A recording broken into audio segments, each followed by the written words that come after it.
Em nome do Pai, do Filho e do Espírito Santo. Amém. Meus irmãos e minhas irmãs, aqui por esse canal você também aprende um pouquinho mais sobre a vida dos santos. E hoje nós celebramos um santo bem interessante, Santo Alberto Magno, bispo e doutor da igreja.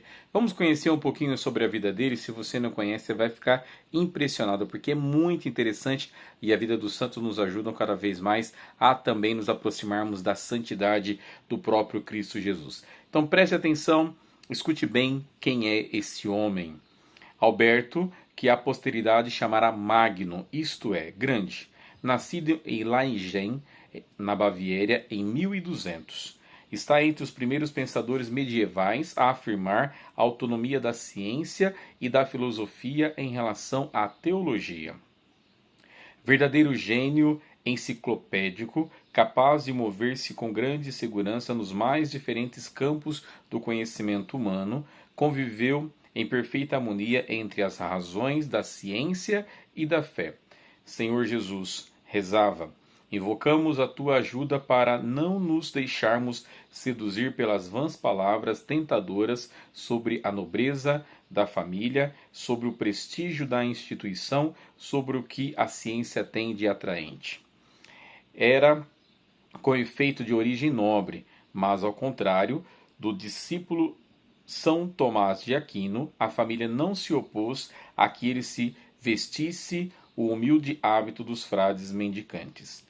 E com ainda maior dificuldade, obteve em Paris o título de mestre e uma vasta fama em toda a Europa nos campos científico e teológico.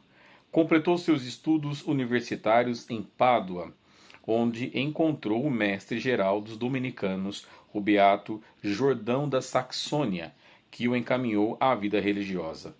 Ensinou filosofia em Ildenstein, Eriburgo, Ratisbona, Estraburgo, depois em Paris e Colônia, onde teve entre seus alunos Tomás de Aquino, do qual reconheceu logo os grandes dotes.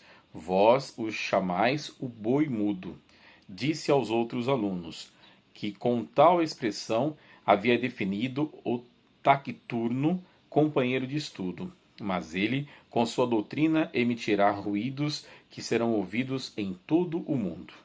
Eleito superior provincial da Alemanha, percorreu a pé as várias regiões para estar próximo das comunidades religiosas a ele confiadas, mendigando ao longo do trajeto o pão e o teto.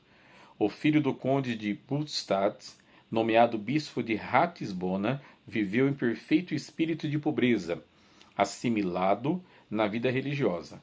Nas suas gavetas não havia uma moeda.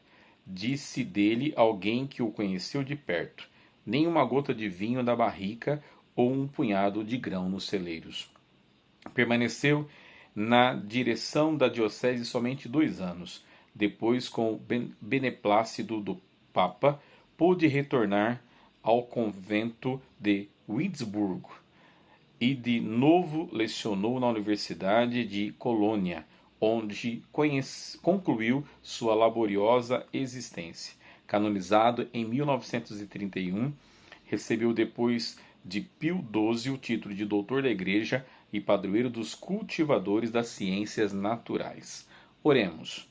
Ó Deus, quisesses que o bispo Santo Alberto fosse grande, porque soube conciliar a sabedoria humana e a verdadeira fé. Dai-nos na escola de tão grande mestre, conhecer-vos e amar-vos mais profundamente, na medida em que progredirmos nas ciências.